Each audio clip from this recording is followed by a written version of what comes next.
a todos, nos encontramos en el tema 7. En este caso vamos a tratar o analizar lo que es el adverbio, el complemento directo y el complemento indirecto dentro del análisis sintáctico de las oraciones. Y por último veremos un poco lo que es el modo subjuntivo de los verbos y cuáles son las formas verbales correspondientes.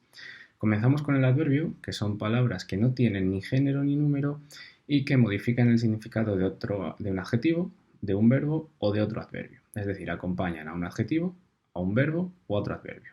Uno de los adverbios, por ejemplo, uno de los adverbios más conocidos es el adverbio muy. Suele acompañar adjetivos como, por ejemplo, rojo, muy rojo. Ese adverbio muy no cambia de género y número, aunque cambie de género y número el adjetivo al que acompaña, por ejemplo, muy roja. El adverbio continúa sin cambiar de género y número. ¿Por qué? Porque no tiene número. Eso es una de las características principales para diferenciar un adverbio de otros tipos de palabras que nos pueden dar lugar a error, como por ejemplo los determinantes. Como he dicho, pueden acompañar a un adjetivo, a un verbo o a otro adverbio modificando su significado. Si yo, por ejemplo, en el ejemplo que he puesto antes, rojo, me dice que algo es rojo, ¿no? Pero si le pongo muy rojo, me está modificando la intensidad de ese adjetivo, de ese rojo, de ese elemento que hemos analizado. Recuerdo que no pueden cambiar ni de género ni número dentro de una oración.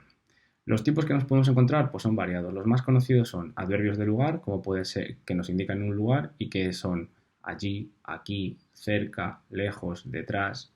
Como veis, son palabras en las que no puede cambiar el género ni el número. Otro tipo de adverbios que podemos encontrarnos son de tiempo, que nos indican un momento o un tiempo del día. Hoy, mañana, ahora, entonces, etc. Los adverbios de modo son los que nos dicen cómo es algo. Por ejemplo, bien, mal, peor, deprisa, etc. Otro de los tipos son los adverbios de cantidad, que nos indican evidentemente una cantidad, como por ejemplo mucho, poco, bastante, más, etc. Incluyendo también en este grupo el muy. Importante tenerlo en cuenta. Los adverbios de afirmación son aquellos que me dicen que algo sí que es positivo, como por ejemplo las palabras sí, claro, también. Y a su vez los adverbios de negación son justo lo contrario, los que me dicen no, nunca, jamás, etc.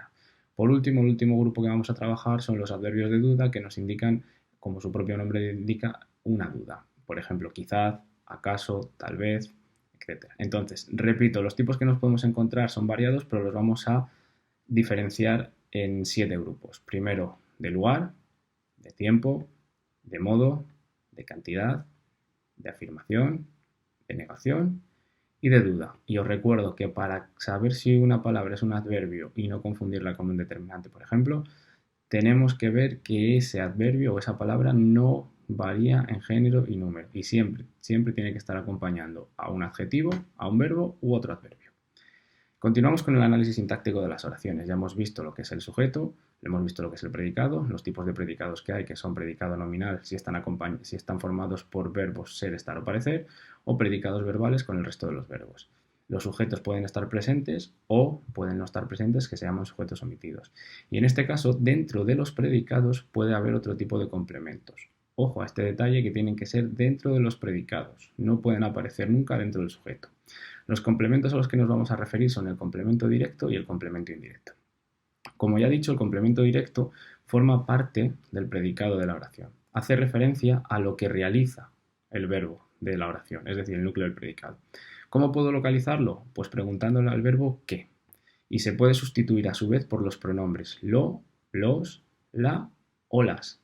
Siempre se tiene que intentar localizar antes el complemento directo que el indirecto, en ese orden. Lo primero que localizo es el verbo para analizar dónde está el predicado y el sujeto, y una vez que ya tenga diferenciado sujeto y predicado, analizo el sujeto, y posteriormente, cuando me vaya al predicado, lo siguiente que tengo que buscar son los complementos directos y luego el complemento indirecto. Por ejemplo, el coche tenía una pieza nueva. El verbo es tener. ¿Qué le pregunto al verbo?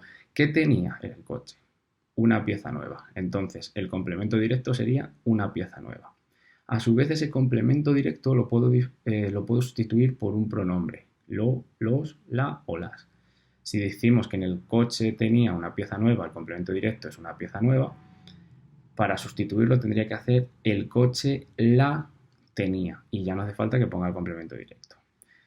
Si nos vamos al complemento indirecto, forman parte del predicado, de igual manera que el complemento directo. Y en este caso hace referencia ¿A quién recibe la acción del verbo? Para eso se le pregunta al verbo ¿a quién o para quién? Y en esta ocasión se puede sustituir por los pronombres le o les. Por ejemplo, el coche tenía una pieza nueva para Carlos. Ya sabemos que en esta oración el complemento directo es una pieza nueva, pero ahora añadimos para Carlos. Entonces, si yo le pregunto al verbo ¿a quién o para quién tenía una pieza nueva? Para Carlos. Ese sería el complemento indirecto. Si lo quiero sustituir por un pronombre personal, lo tendría que sustituir por le o les. Por ejemplo, el coche le tenía una pieza nueva. Hasta aquí el trabajo del análisis sintáctico. Recuerdo, adverbio, análisis sintáctico en complemento directo y complemento indirecto, y vamos a recordar un poco lo que es el verbo en modo subjuntivo. Los verbos en modo subjuntivo, como ya sabéis, hacen referencia a un verbo que expresa deseos o anhelos, ¿vale? En este caso, en el modo indicativo había 10 formas personales. En este caso solo hay 6, que serían presente, pretérito imperfecto y futuro simple del modo de las formas verbales simples, y de las formas verbales compuestas serían pretérito perfecto compuesto, pretérito pluscuamperfecto y futuro perfecto. En este caso solo hay 6 y os recuerdo que el modo subjuntivo hace referencia a deseos, anhelos, etc. Hasta aquí todo lo que tiene referencia al tema 7. Espero que os haya ayudado. Un saludo.